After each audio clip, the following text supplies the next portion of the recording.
Olá amigos, tudo bem com vocês? Nesse vídeo eu quero trazer 4 motivos do porquê você deve ter alguma coisa em Bitcoin na sua carteira. Então, vamos ao conteúdo. Bora lá.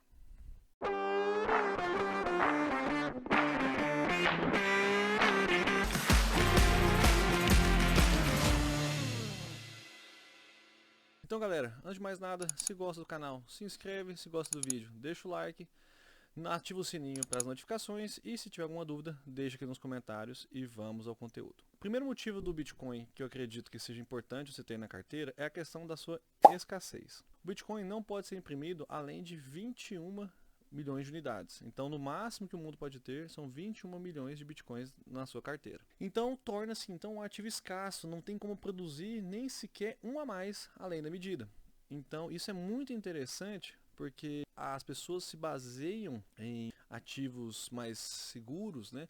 Aqueles que são mais escassos, mais difíceis de se conseguir. Um exemplo clássico é o ouro, né? Geralmente o ouro, onde as moedas eram atreladas ao ouro, era considerado um porto seguro em caso de crise, né? Porque era difícil de se encontrar ouro. Porém, minas de ouro ainda podem ser encontradas em vários lugares do planeta, o que não torna ele como um ativo tão escasso assim. Então, considere o Bitcoin como uma questão de escassez. Isso vai ser muito importante no futuro, onde as coisas, na grande maioria, se tornam tão comuns por aí. O segundo motivo que eu acredito que vocês tenham que ter Bitcoin na carteira é em relação à promessa do Bitcoin ser uma reserva de valor contra a inflação. Como assim?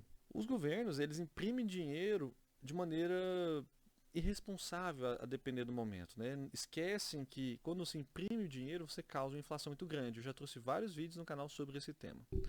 A questão é, o Bitcoin, como eu falei, ele é escasso, ele não pode ser impresso. Então ele promete essa função. E agora os governos regulatórios estão começando a vê-lo como assim. Vou dar um exemplo aqui. Por exemplo, igual essa notícia aqui da CoinDesk. A SEC, o órgão regulador dos Estados Unidos, né? Gensler, que é o presidente, reitera que o Bitcoin sozinho pode ser considerado como uma commodity, da mesma maneira que o ouro é.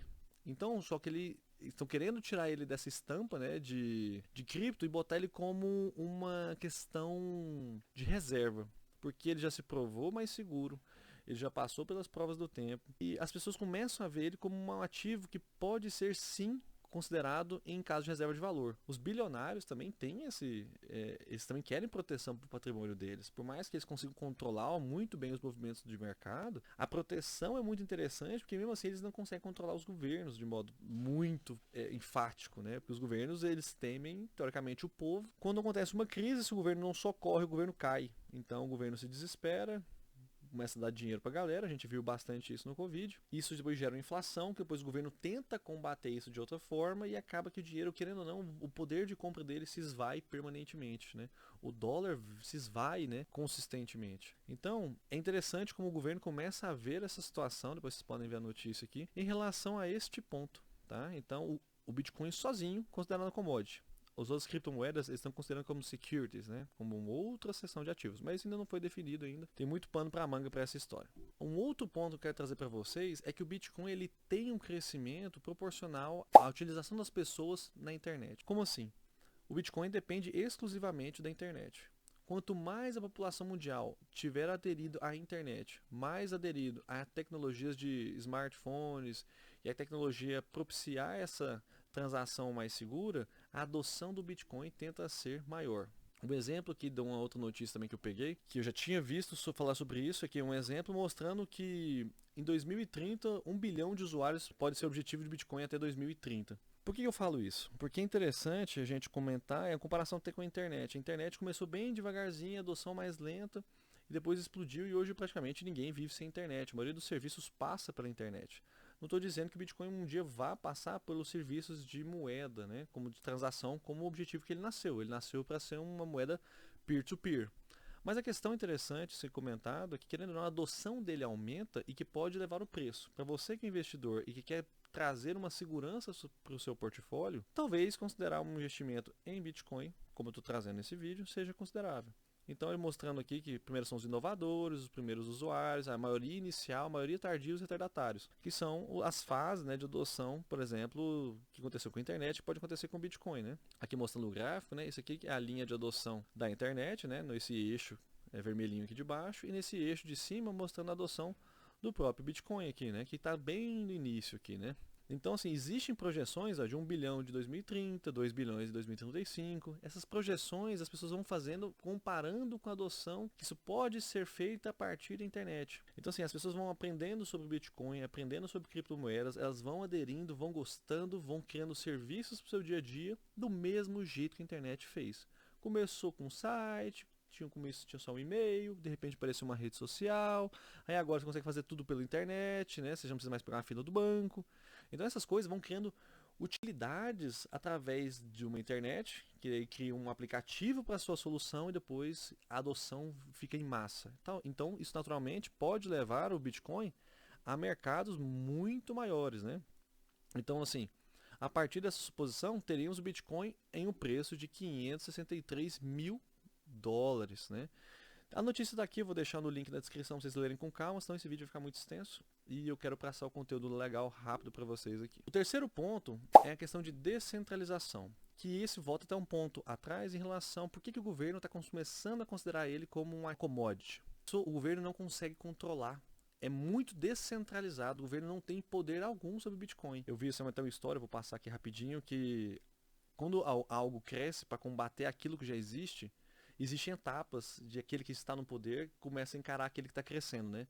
Primeiro, ele ignora. Então, assim, no início o Bitcoin foi ignorado. Segundo, ele ridiculariza, que é o fato de... Começa a falar, é bolha, não funciona, é uma porcaria, não sei o quê. Se ele continua vivo, aí ele começa a lutar de verdade contra ele, né? Vocês vão ver os próximos pontos, né? Quando as moedas de Banco Central começar a competir contra o Bitcoin. E por último, você se junta a eles ou você cede para aquele que vai te vencer. Então, levem bem esse em ponto. O Bitcoin não sabe se tem crise, se não tem.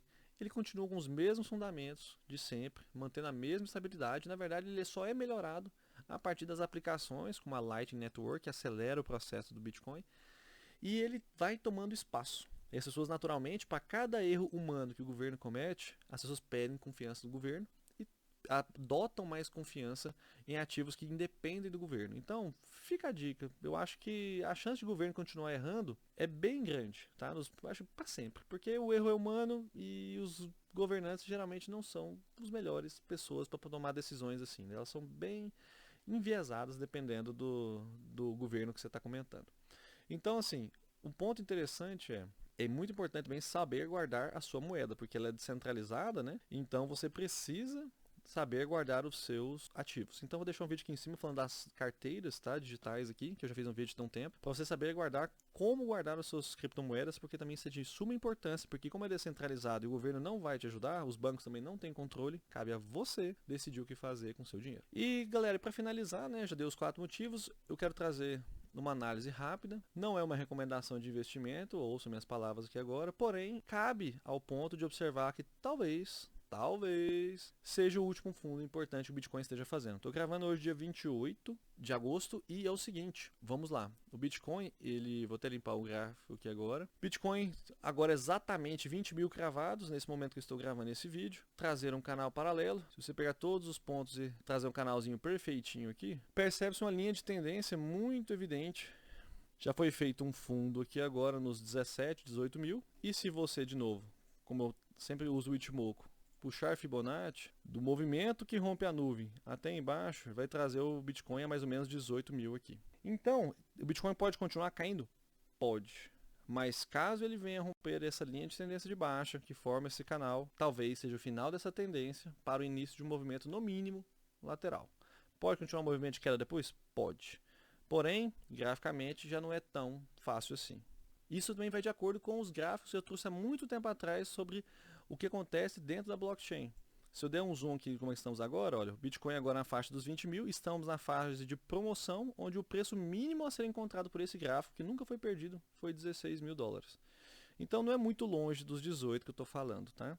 Porque o preço pode vir, causar um caos, né? Fazer aqui que todo mundo que seja comprado seja estopado, fazer uma bela barra e depois ser engolfado e voltar para cima, confirmando o último fundo.